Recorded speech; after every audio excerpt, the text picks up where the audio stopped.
आज के इस लेक्चर में सिंपलेक्स मेथड का इंपॉर्टेंट क्वेश्चन देखेंगे। तो लेक्चर चालू करने से पहले आपको छोटा सा रिक्वेस्ट है कि अभी तक हमारे चैनल को सब्सक्राइब नहीं किया तो सब्सक्राइब कर ले और बेल आइकन के दबा दे, और हाँ, अपने दोस्तों के साथ शेयर जरूर कीजिएगा। चलिए शुरू करते हैं। देखिए आज का हम लोग का क्वेश्चन है, देखिए बेसिक सा क्वेश्चन, इसी प्रकार का क्वेश्चन आपको बीएससी पार्ट 1 में सिंपलेक्स मेथड से पूछा जाता है। तो इससे आपको आगे 3 वेरिएबल का क्वेश्चन नहीं पूछा जाता है। इसमें 2 वेरिएबल में आपको 3 क्वेश्चन रहेगा, लेकिन मिनिमम ज्यादातर देखा गया है कि 2 ही इक्वेशन का आपको क्वेश्चन ज्यादातर सिंपलेक्स मेथड से पूछा जाता है। लेकिन आपको हम और एक लेक्चर लेंगे जिसमें आपको 3 वेरिएबल का लेक्चर, आपको 3 वेरिएबल का क्वेश्चन कैसे सॉल्व करें वो आपको बताएंगे। तो चलिए इस क्वेश्चन को पहले हम लोग सॉल्व करते हैं। तो क्वेश्चन है use simplex method to solve the following LPP. आपको जैसा कि मालूम है एलपीपी के लीनियर प्रोग्रामिंग प्रॉब्लम को ही हम लोग एक ग्राफिकल मेथड से और एक सिंपलेक्स मेथड से सॉल्व करते हैं। तो ग्राफिकल मेथड का लेक्चर नहीं देखे तो आपको आई कार्ड में मिल जाएगा, आप देख लीजिएगा। और चलिए क्वेश्चन हम लोग शुरू करते हैं। तो हम लोग सिंपलेक्स मेथड के इस क्वेश्चन को हम लोग को सॉल्व करना है। तो क्वेश्चन कहता है Z max equal to 7 × x1 + 5 × x2, और सब्जेक्ट टू दिया है x1 + 2x2 less than equal to 6 और 4x1 + 3x2 less than equal to 12 दिया है, और हम लोग को कंडीशन दिया x1, x2 less than equal to 0 दे रखा है। तो चलिए तो क्वेश्चन को सॉल्व करते हैं। तो सबसे पहले हम लोग को, जैसा कि हम लोग गिवन लिखते आए हैं, तो गिवन लिख देंगे, जो भी दे रखा है गिवन लिखेंगे। तो गिवन हम लोग क्या दे रखा है, Z max equal to 7x + 5x2, और सब्जेक्ट टू कांस्टेंट दे रखा है, सब्जेक्ट टू कांस्टेंट दे रखा है x1 + 2x2 less than equal to 6 और 4x1 + 3x2 less than equal to 12 दे रखा है, और हम लोग का कंडीशन दे रखा है x1, x2 less than equal to 0 दे रखा है। देन इसके बाद हम लोग क्या करेंगे, स्टेप फर्स्ट लेंगे। स्टेप फर्स्ट मानेंगे, स्टेप फर्स्ट में हम लोग क्या करते हैं, स्टैंडर्ड फॉर्म लिखते हैं। तो इसका हम लोग स्टैंडर्ड फॉर्म लिखेंगे। तो स्टैंडर्ड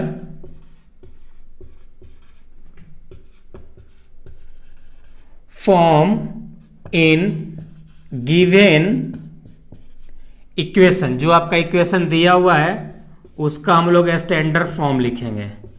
ओके, स्टैंडर्ड फॉर्म लिखेंगे। तो स्टैंडर्ड फॉर्म कैसे लिखते हैं, तो जैसा कि प्रीवियस लेक्चर में आपको बताया, आप अगर नहीं देखे तो आपको आई कार्ड में मिल जाएगा, देख लीजिएगा। इसमें जितने भी इक्वेशन होगा, इसमें जेड मैक्स में यानी कॉस्ट में आपको उतना एक्स्ट्रा आपको वेरिएबल ऐड कर रहे हैं। यानी 2 इक्वेशन है तो इसमें 2 इक्वेशन जेड मैक्स में वाले इक्वेशन में हम लोग एक्स्ट्रा वेरिएबल ऐड कर देंगे। तो एक्स्ट्रा वेरिएबल सबसे पहले तो जो दिया वो लिख दीजिए, 7x1 + 5x2 + 0 × s1 एक नया वेरिएबल है, + 0 × s2 ये भी एक नया वेरिएबल है। ओके, फिर इसमें भी उसी प्रकार से ऐड करेंगे। तो इसमें भी हम लोग सब्जेक्ट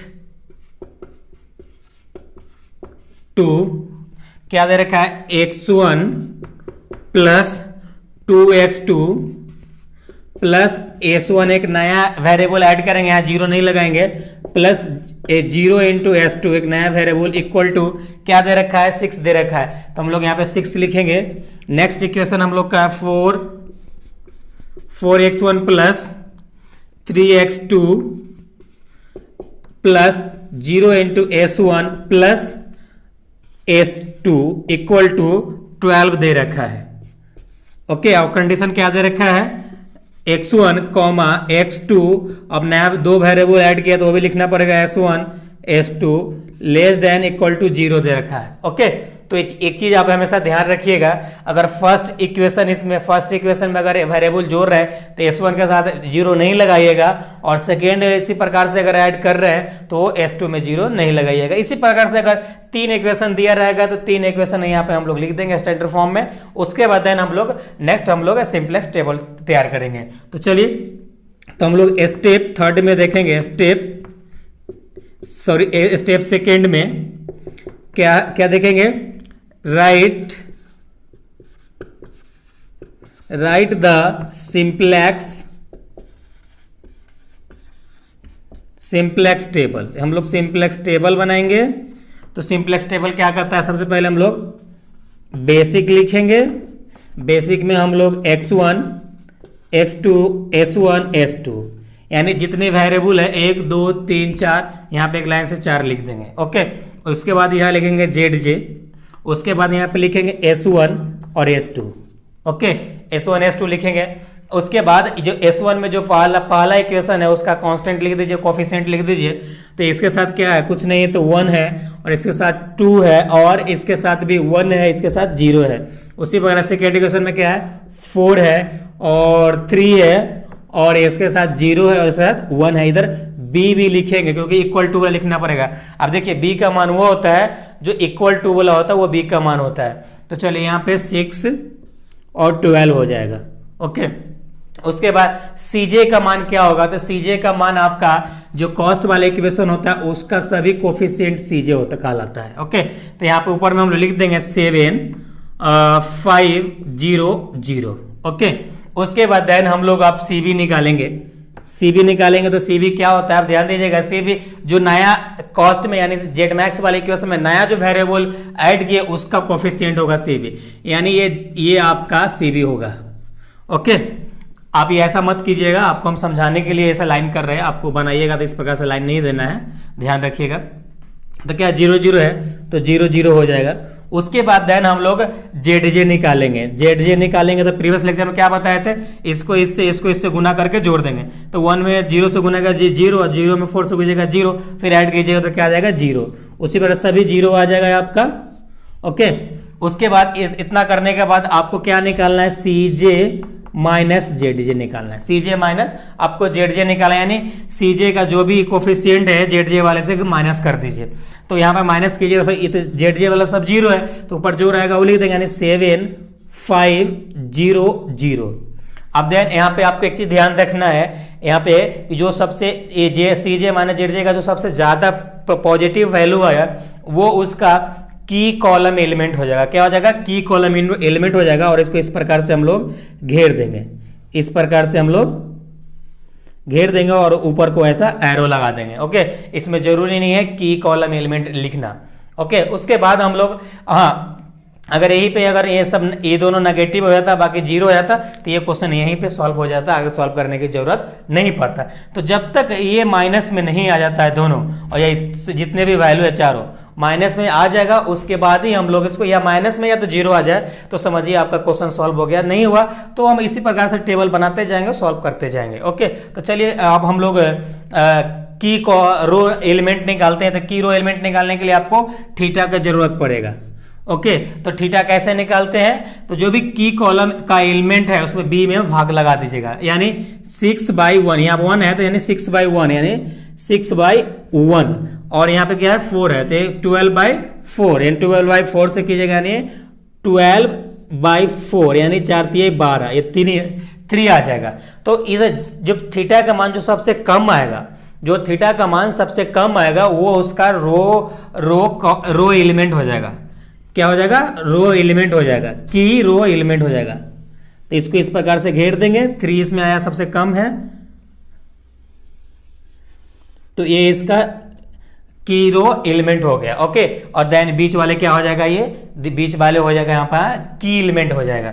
अब हम लोग को आगे टेबल सॉल्व करने के लिए आपको एफआर का जरूरत पड़ेगा, फ्रैक्शनल रेशियो का।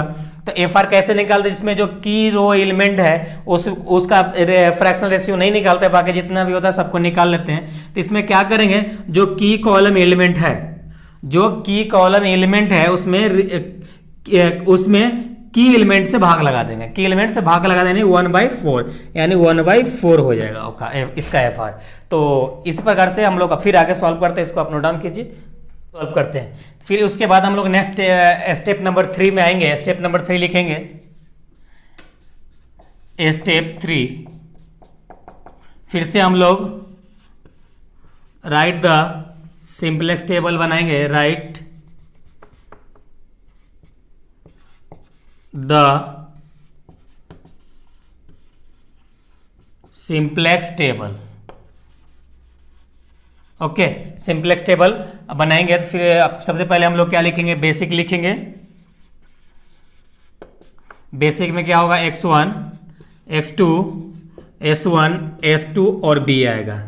इधर क्या आ जाएगा, यहाँ पे आप ध्यान दीजिएगा, जो की रो एलिमेंट आया यानी ए वाला, तो इसमें चेंज हो जाएगा। इसमें क्या हो जाएगा, की कॉलम एलिमेंट क्या है x1, तो यहाँ पे s2 की जगह पे x1 हो जाएगा। ओके, तो यहाँ पे s1 हो जाएगा और s2 की जगह पे x1 हो जाएगा। ओके, अब उसके बाद अब यहाँ पे cj में कोई चेंजिंग नहीं होता है, तो cj में जो है सेम लिख देंगे 7500। ओके, उसके बाद आपको दोनों रो निकालना है, ये वाला और S1 और S2 का। तो इसमें आप इसको निकालने के लिए कुछ रूल्स होते हैं। तो देखिए, सबसे पहले S1 को निकालते हैं। तो S1 निकालने के लिए क्या होगा, आपको प्रीवियस लेक्चर में फॉर्मूला बताएं, अगर आप नहीं देखे तो आपको iCard मिल जाएगा, आप देख लीजिएगा।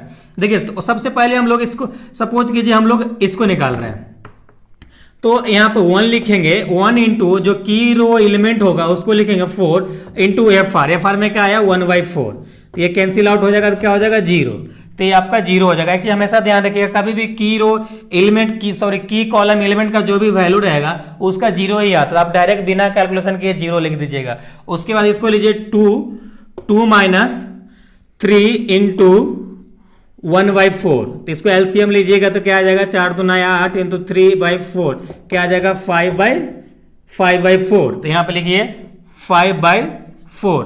उसके बाद इसको लिखिए 1 है, यहाँ 0 तो 0 हो जाएगा, सीधा 1 दे देंगे।